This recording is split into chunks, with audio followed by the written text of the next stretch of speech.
ঐশীর বাবা কেন ঐশীকে ভালোবাসে না, ঐশীকে কেন ব্লাড দিতে যাওয়া, ব্লাড টেস্ট করাতে নিয়ে যাওয়া, কেন আমাদের সঙ্গে যায় না, সব কিছু কেন আমাকে একা করতে হয়, আজকে সেগুলোর উত্তরই তোমাদেরকে দেব। মানে উত্তর বলতে, তোমরা যারা আমাকে প্রতিনিয়ত আমার ভ্লগে কমেন্ট করতে থাকো কেন ঐশীর বাবাকে আমি দেখাই না, কেন ঐশীর বাবা আমাদের সঙ্গে যায় না, যাদের মানে তোমরা যারা জানতে চাইছো আমি আজকে তাদেরকেই সব জানাবো।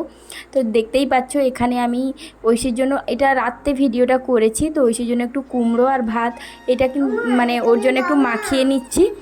রাত্রে ওকে জানোই একটু কুমড়ো সেদ্ধ আর ভাত খাওয়াই, যেরকম সেরকমই আজকেও কুমড়ো সেদ্ধ ভাত, আর ভাতটা একটু ঠান্ডা হয়ে গেছে বলে একটু দুধ দিয়ে দেবো ভাতটাতে। তারপর দেখো একদমই অল্প পরিমাণ, মানে আমাদের যেটা আমরা দুবারে খাবো সেই রকম পরিমাণ একটু ভাত নিয়েছি, কারণ ও খেতে চাইছে না। এই 7টার সময় একটু দুধ গরম খেয়েছে, আর ওর মানে খাওয়ার ইচ্ছেটাও যেরকম নেই, সেই জন্য একটু অল্প পরিমাণে খাইয়েছি। আর এখন দেখো রাত্রেবেলায় ওকে মানে ও ঘুমিয়ে গেছে, ওর গাটায় হাত দিতেই ও তাকিয়ে দিল, তো এখন ও ঘুমিয়ে গেছে। মানে অনেক কষ্টে ওকে ঘুম পাড়ালাম, ঘুমোবে না, মানে বিরক্ত হচ্ছে, শুধু ফোন দাও ফোন দাও। মানে এখনকার বাচ্চাদের সত্যি ফোনটা এমন একটা নেশা হয়ে গেছে, মানে সেটা ছাড়ানো খুবই মুশকিল হয়ে যাচ্ছে। তো তারপরে অনেক কষ্টে ওকে দেখো ঘুম পাড়িয়েছি। আর ও একটু মানে যদি ফোনটা যদি দেব না বলেছি তখন তার কি বিরক্তি, তবু এখন ফোনটা দেওয়া অনেক বন্ধ করে দিয়েছি, এখন বেশি দিই না, ওই খাওয়ানোর সময় যা একটু করে দিই। আর এই যে দেখো ঘুমিয়ে গেছে। আর ছোটোবেলায় ওর যে পায়ে কালো দাগটা দেখছো, এটা নিয়ে খুব কোশ্চেন করতো। আর কি করতো, স্নান করার সময় জল দিয়ে মানে ঘষতো যে যাতে ওটা উঠে যায়, ও তো বুঝতো না। আর এখন ওটা করে না, এখন যেহেতু জেনে গেছে। তো এখনও ঘুমিয়ে গেছে, তাই ওর একটু হাত পাটা টিপে দিচ্ছি। সারাদিন এত ছোটাছুটি করে, আর এমনিতে এত শরীরে ওর মানে দুর্বলতা, সেই কারণে ও ঘুমিয়ে গেলেই আমি ওকে যতটা পারি সারাদিন যা বকাবকি করি সেইগুলোই আদর করে মানে মিটিয়ে দেওয়ার চেষ্টা করি। সেটা তো আর হয় না, কিন্তু কি করব বলো, মা তো মানে সব কিছু সামলাতে সামলাতে মাঝে মাঝে মাথাটা এতটাই গরম হয়ে যায়, সেই রাগটা ওর উপরে গিয়ে পড়ে যায়। তো তোমাদেরকে যেটা ভিডিওর প্রথমেই বলবো বলেছিলাম, তো সেটাই বলি। তো ঐশীর বাবা আমাদের সঙ্গে যেতে পারে না নয়, মানে কি বলো তো, আগে যখন ব্লাড টেস্ট করাতে যেতাম, ব্লাড দিতে যাও, মানে প্রত্যেকটা এতেই ওর বাবা থাকতো। আর ওই যে ব্লাড দেওয়ার শুরু থেকে ওর বাবা নিচে যে বসে থাকতো, একদম সেই রাত্রে আমাদেরকে নিয়ে বাড়ি ফিরতো। তারপরে তারপরের দিনে ঐশীরও যেমন শরীর খারাপ হয়ে যেত, ঐশীর বাবারও শরীর খারাপ হয়ে যেত, কারণ ঐশীর বাবারও যেহেতু শরীরটা ভালো নয়। কিন্তু কি করবে, মানুষটাকে তো চলতে হবে, সেই মানে সংসারটা চালাতে হবে, সেই জন্যই চলতে হয়। তো সেইভাবেই ওকে যেহেতু আমরা এদিক ওদিক ডাক্তারের কাছে নিয়ে যাই, প্রচুর ছুটি নিতে হয়, সেই জন্য যে কাজগুলো আমি একাই করতে পারি, সেই জন্য ওই মানুষটাকে আমি বলি না যে আমাদেরকে নিয়ে চলো। প্রথম প্রথম আমি তো আর জানি না এখানকার কোনো কিছুই, সব কিছুটা ওর বাবাই আমাকে দেখিয়ে দিয়েছে, প্রত্যেকটা মানুষের সঙ্গে পরিচয় করানো, সব কিছুই। তো সেইখান থেকে আমি এখন একাই ওকে ব্লাড দিতে নিয়ে যাওয়ার মতো এত বড় কঠিন কাজটাও আমি এখন একা পারি। তো সেটা নিজেরও ভালো লাগে যে আমি আমার মেয়েটাকে, হ্যাঁ এটাও তোমাদের কথাটা ঠিক, যে যদি কোনো সুবিধা অসুবিধা হয়, ওখানে মানুষগুলো এতটাই হেল্পফুল আর এতটাই আমাকে চেনে, তো সেই কারণে আমার কোনো অসুবিধে হয় না ওকে নিয়ে যেতে। আর ওর বাবা ওকে ভালোবাসে না, এটা যাদের মনে হচ্ছে সত্যিই খুব দুঃখিত তাদের কাছে।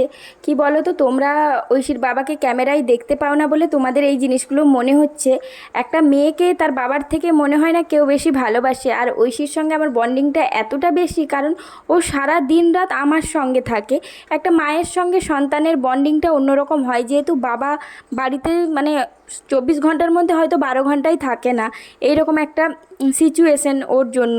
তো সেই কারণেই ওকে, আর ওর বাবা কি বলো তো, ক্যামেরার সামনে আসতে চায় না। আর আমার যারা প্রথম থেকে আমার ভ্লগ দেখছো তারা জানো যে আমি আমার ইউটিউব চ্যানেলটা একদম একান্তই আমি একা খুলেছি, কেউ জানতো না বাড়িতে, সেখান থেকেই শুরু করেছি। তারপর আস্তে আস্তে বাড়ির সবাই জানতে হয়েছে।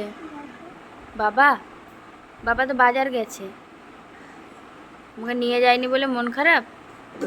বাবা নিয়ে যাবে, তুমি আর একটু বড় হয়ে যাও, ঠিক আছে? তুমি গুড গার্ল না, সব বোঝো তো? বাবার কোমরে ব্যথা না, বাবা তোমাকে নিয়ে হাঁটতে পারে না তো, তাই না?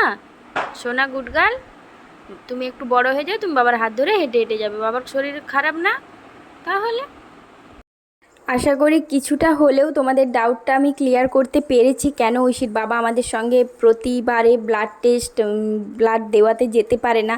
সত্যি কথা বলতে ছুটি পায় না, কারণ এত ছুটি এমনিতেই নিতে হয়, কারণ প্রত্যেকটা মানুষেরই শরীর খারাপ, ঐশীর বাবার জন্য ডক্টর দেখানো, তারপরে ওর ঠাম্মির ডক্টর দেখানো, এইসব করতে করতে প্রচুর ছুটি যায়। আর ঐশীকে তো আমরা ডক্টরের কাছে যখন নিয়ে যাই তখন তো আছেই, তার মাঝখানে মাঝখানে যেগুলো আমি পারি চেষ্টা করি ওকে সাহায্য করার, মানে ঐশীর বাবাকে সাহায্য করার, এইটুকুই। আর এদিকে দেখো ঐশীর মানে প্রতিদিনের মতো প্রত্যেকটা একটার পর একটা ওষুধ খাইয়েই চলেছি। তারপর ওকে আমি রান্না করছিলাম আর এদিকে দেখছি ও এইদিকে দেখো এসে দেখছি খাটে শুয়ে আছে। শুয়ে আছে কেন? এমনি? আমার ভয় লাগে না? বাইরে খেলছিলে? তারপর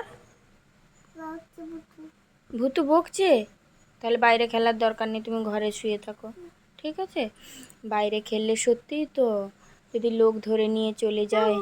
আচ্ছা ভূতু, ও মা গো, চুপ করে হাত পা মিলে শুয়ে থাকো, ঠিক আছে? ওষুধ খেয়েছো না, বেশি ছুটাছুটি করনি, আবার 10 মিনিট যাক তারপর আরও ছুটাছুটি করবে। আচ্ছা, একাই এসে শুয়ে গেছো, মাকে বলোও নি? শোনা মা, ভালো মা, আমার মা ভালো হয়ে যাবে, কিছুই হয়নি আমার মায়ের, তাই না?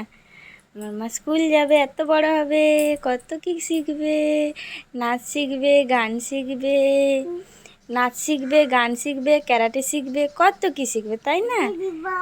ইঞ্জেকশনও দিবে? ও মা গো, তুমি ডাক্তার হবে? আচ্ছা আমার মা, ঠিক আছে।